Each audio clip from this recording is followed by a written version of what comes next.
dikelilingin oleh keluarga yang toksik itu udah pernah dilaluin oleh orang-orang zaman dahulu. Kayak Nabi kita, Nabi Ibrahim alaihissalam, yang orang tuanya toksik. Orang tuanya menggagalkan dakwahnya, terus menggagalkan profesionalitasnya, bahkan sampai ngefitnah, sampai nantangin anaknya. Ya, tapi beliaunya tetap menggunakan akhlak yang baik, tetap menggunakan logika juga. Dan kalau orang tuanya sesat, dia nggak ikutin. Tapi sebisa mungkin jadi anak yang baik, menyelamatkan orang tuanya dengan dakwahnya. Yang toksik lagi, kalau misalnya kita punya kakak adik yang toksik, yang mungkin iri sama kita. Saat masih kecil mungkin kita baik-baik aja, makan sepiring berdua, main bersama, ketawa dan nangis bersama. Tapi ketika udah saling punya pasangan, udah punya, sama-sama punya suami, sama-sama punya istri, udah punya ipar nih dalam keluarga besar kita, mungkin akan menjadi orang-orang yang toksik. Kita bisa belajar gimana ngadepin saudara-saudara kakak adik yang toksik dari Nabi Yusuf alaihissalam. Beliau bahkan dari kecil itu dibully, dijual, dibunuh. Tapi apa yang terjadi? Ya beliau membalas itu dengan cara mensukseskan diri beliau. Dan ketika udah sukses, nggak sombong juga. Ketika udah sukses malah ngebantu. Akhirnya saudara-saudaranya yang dulu mau ngebunuh ini malah jadi malu banget. Malahan jadi kayak, adikku Yusuf, sekarang kau adalah pemimpin negeri. Bagaimana mungkin kami telah membunuhmu zaman dulu? Bagaimana mungkin kau selamat? Dan akhirnya malah ngebantuin saudara-saudaranya yang lagi kesusahan, yang lagi miskin banget.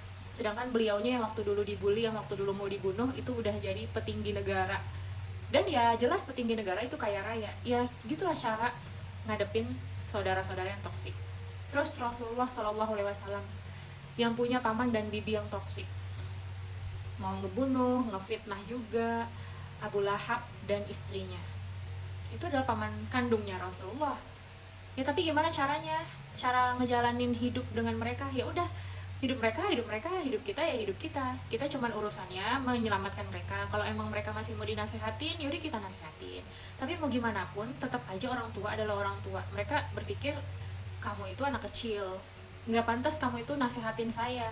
Walaupun itu adalah seorang rasul. Jadi kalau kita mau nasehatin paman dan bibi kita, mungkin nggak bisa lewat mulut kita, mungkin bisanya lewat orang yang dia seganin, lewat orang-orang tua lainnya. Mungkin kalau mereka punya salah dan mau kita nasehatin, kita lurusin, kita selamatin. Tapi ya udah, kalau emang nggak mau lagi dinasehatin, ya udah terserah mereka dengan kehancuran mereka sendiri. Karena tugas kita nggak bisa memastikan orang itu selamat. Tugas kita adalah berusaha menasehati, berusaha membantu, berusaha menolong. Tapi selamat atau enggak itu adalah kemauan mereka sendiri untuk menjadi baik atau enggak. Setiap orang punya ujiannya masing-masing, baik itu keluarga yang toksik maupun teman kantor yang toksik atau apapun. Tapi itu adalah ujian dari Allah untuk kita, individu masing-masing. Kita akan dihisap dengan apa yang kita lakukan, dengan apa yang kita usahakan.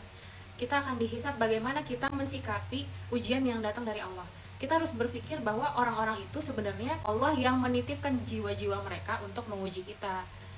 Mereka bisa kayak gitu ya karena Allah pengen kita naik derajat, menjadi orang yang lebih sabar, menjadi orang yang lebih giat untuk glow up secara finansial, secara diri, maupun secara jiwa. Orang-orang itu adalah hanya alatnya Allah untuk mengupgrade diri kita. Jadi kita jangan benci sama orangnya, kita fokus aja sama diri kita. Dan Islam juga punya aturan kok untuk menjaga hak-hak manusia. Kalau emang hak-hak kita dilanggar sebagai manusia, kita punya hak kok untuk bahagia. Kita bisa menjauh dari orang-orang yang cuma mendatangkan keburukan buat kita. Tapi Islam itu kan agama kedamaian, agama yang indah. Idealnya kita dengan keluarga besar kita semuanya, selain hidup sedunia, hidup juga sesurga. Makanya kita harus menyelamatkan siapapun yang kelihatannya tergelincir, yang kelihatannya bermaksiat. Kita menyelamatkan dengan kasih sayang, bukan dengan mengguruin, bukan dengan niat sok lebih, tapi karena kita mau kembali lagi di surga Allah, kumpul bersama-sama nanti sebaya semuanya dengan keluarga besar kita, kakak adik, ipar, ponakan, orang tua, semuanya. Wallahu a'lam bishawab.